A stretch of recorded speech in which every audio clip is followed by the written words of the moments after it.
What's happening, guys? In this lesson we're going to break out this box. You know, it was on about the C major scale in the last one I showed you. You know, these sort of chords like that. Just roughly, well, those are some of the chords that I showed you, but we're going to use these chords and we're going to spread them out about the neck. So hopefully you can use these scales a bit better and kind of see them rather than just... The biggest part I'm going to make this is a G, a rooted on the 5th string 10th fret, G major. It doesn't have to just be played there.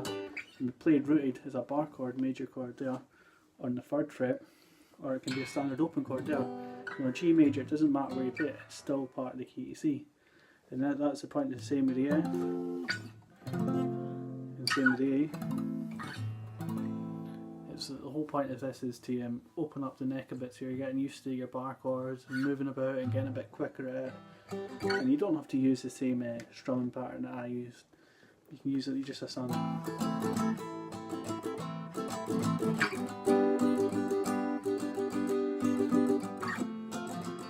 You get the point. You can use a different sort of strumming pattern to make it a bit easier. I mean, what I was doing there is I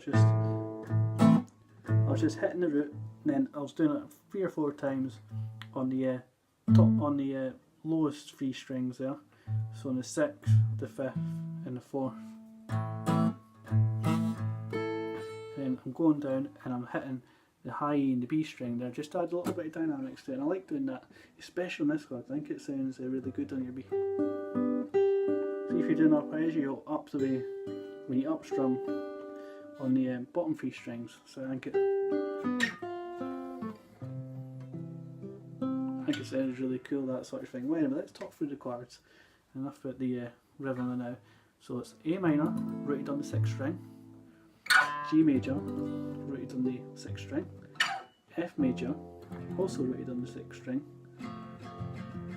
and then to a standard open C chord, a C major I might add, and to an A minor chord, standard open A minor chord, and then back to a G major chord, this time an open chord.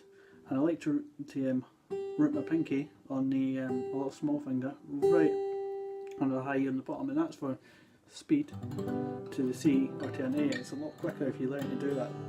A little bit harder in the conventional way, but you'll see a lot of the professional guitarists tend to do that, and I think even Jimmy Page might even do Over the Hills and Far Away. Kinda like that when he does that. Pretty sure you can. Well, anyway, I'll never really practice that, but I'm pretty sure that's how he does that, to give you a better idea. Well, anyway, like I said, anyway, to this open G, to this F major, and obviously you can't really do an open F major, so I'm just missing out the high E and the low E, and back to a C. So let's recap. A minor on the 5th fret, 3rd fret G major, 1st fret F major, into an open C major, to an A minor,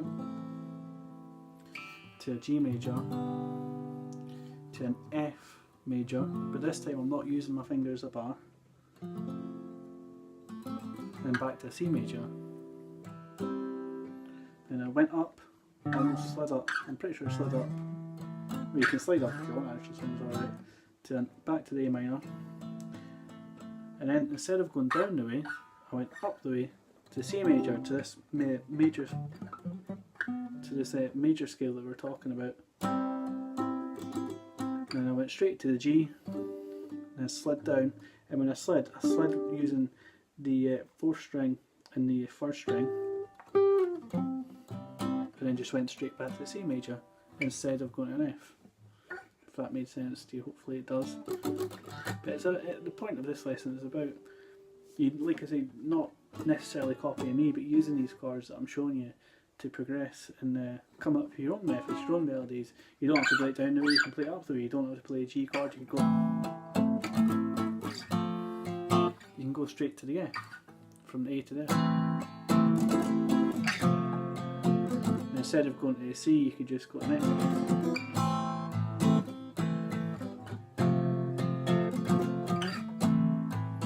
Then go A to G up here.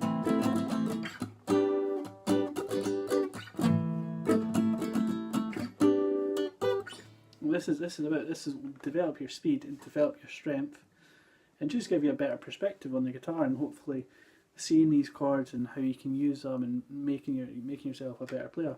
And it's like anything in life. It's about persistence and not giving up and not coming over the hurdles rather than staying underneath them, you know, and pretty much becoming a better player, like I said. Well, anyway, if you found this video helpful, please give me a like, and please subscribe, because I'm going to be doing more videos. I was going to do a video about octaves, this one about essential octave shapes, but I think I'll leave that for another day, possibly later on, but we'll see how that goes. Anyway, thanks very much for watching. See you later.